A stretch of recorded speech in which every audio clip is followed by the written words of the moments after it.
కోదాడ పట్టణానికి సంబంధించిన దళిత మాదిగ యువకుడు కర్ల రాజేష్ మృతికి పూర్తి బాధ్యుడు కారకుడు చిలుకూరు ఎస్ఐ సురేష్ రెడ్డి. ఆయనను తప్పించడం కోసం డిఎస్పి రెడ్డి సామాజిక వర్గం సంబంధించిన వ్యక్తే ఆయనను తప్పించే ప్రయత్నం చేయడం, అందుకు అనుగుణంగా స్థానిక రాజకీయ నాయకత్వం కూడా నిందితుడిని కాపాడే ప్రయత్నం చేయడమే ఈ కోదాడలో జరిగిన పరిస్థితులకు అసలు కారణంగా మిగిలింది. మేము స్పష్టం చేస్తున్నాం, చిలుకూరు ఎస్ఐ సురేష్ రెడ్డి కర్ల రాజేష్ మీద ఎలాంటి కేసు నమోదు కాకముందే ఆయనను 4వ తారీఖు నాడే స్టేషన్కి పిలిపించి చిత్రహింసలు పెట్టి కుటుంబ సభ్యులు కోరడం మేరకు ఆ రాత్రికి పంపినట్టే చేసి తెల్లారి 5వ తారీఖు నుంచి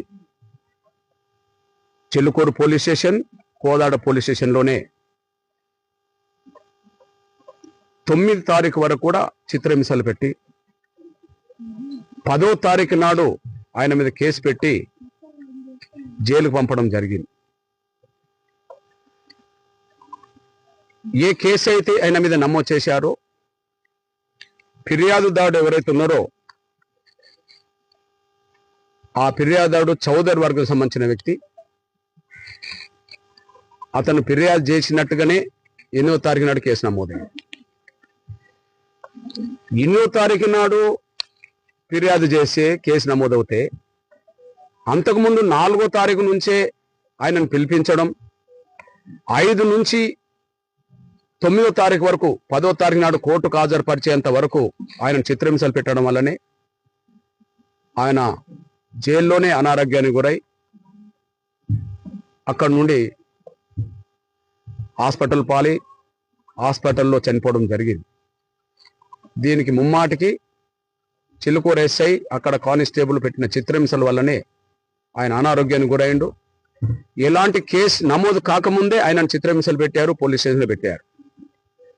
దీని మీద పూర్తి స్థాయిలో సమగ్రమైన విచారణ జరగాలి. సమగ్రమైన విచారణ అనేది కనీసం హైకోర్టు రిటైర్డ్ జడ్జితోటన్నా జరగాలి. హైకోర్టు రిటైర్డ్ జడ్జితో కేసు పట్ల, ఈ కర్ల రాజేష్ మృతి పట్ల విచారణ జరగగలిగితే ఖచ్చితంగా దోషులైన చిలుకూరు ఎస్ఐ